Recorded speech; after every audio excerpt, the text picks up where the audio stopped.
Hi, I'm TJ, and welcome to Vinyl Loft. Today on Vinyl Loft, I'm going to talk about the new releases that will be coming out on February 28th. Emma couldn't be here today because she was kidnapped by her wife. And on a more personal note, Liverpool!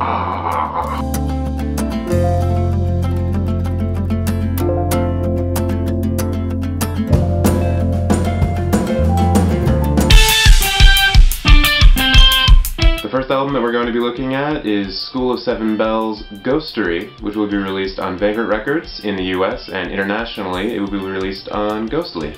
This is the third album to be released by the band, and the first to be released after the departure of founding member Claudia De Heza. I think it's Claudia De Heza. Claudia De Heza. For those of you who aren't familiar, School of Seven Bells sounds like a combination of shoegaze and dream pop. And for those of you who don't know what dream pop is, it's exactly how the name sounds. Imagine what dream pop to you would be in your mind, and that's exactly what dream pop sounds like. There are no color variations for this release as far as I can tell, so it's going to be on black vinyl, and it is a non-limited release. So it'll be out forever and ever and ever until Vagrant and Ghostly say, nope, no more. The entire album was available to stream on Hype Machine about a week before the release of the album, so if you want to check it out before throwing down your hard-earned cash, head on over to Hype Machine and you can listen to it. You can put that music in your ears. Yep, your ears. The next album up on the docket is Terrorizer's Hordes of Zombies. The grindcore pioneers are back with their first release in 6 years, and this album is going to be released on Seasons of Mist. This will be the first Terrorizer album without lead guitarist Jesse Pintato, who died tragically of liver failure in 2006. He will be replaced on this album by Katina Culture. And for those of you who need to know everything about death metal facts in case you get called up for Jeopardy and one of the categories is death metal, the other two founding members of Terrorizer who appear on this album, David Vincent and Peter Sandoval, also play together in Morbid Angel. The album will be released as a 2x12" on black vinyl, probably.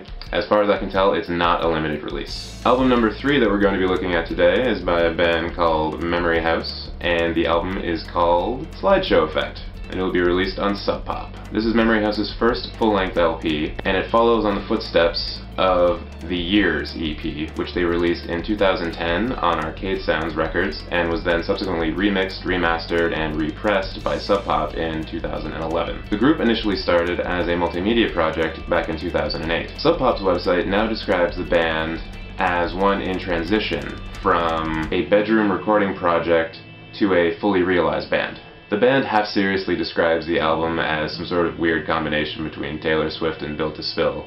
I think if Built to Spill was the backup band for Taylor Swift, yeah, that's how they wanted to set it.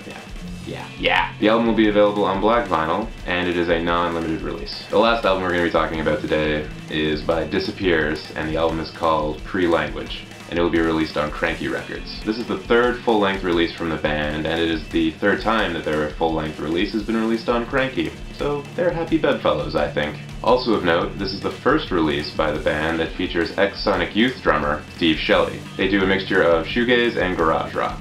We talk about shoegaze a lot, don't we?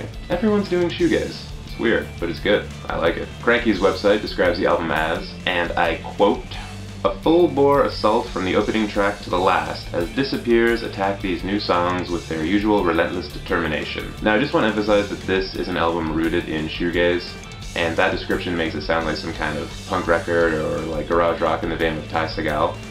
But that's not what it is. It's definitely rooted more in shoegaze, so you're not going to get an extraordinarily energetic record, but you are going to get a very straightforward, minimalistic approach to shoegaze and garage rock. It may be a little quick in spots, but it's not going to break your neck or anything like that. There are no color variants mentioned, so I can only assume it's going to be on black vinyl, and the rainbow cries a little bit more because we are not using her colors. And it is a non-limited release. Alright everybody, that's all we have for Vinyl Loft this week.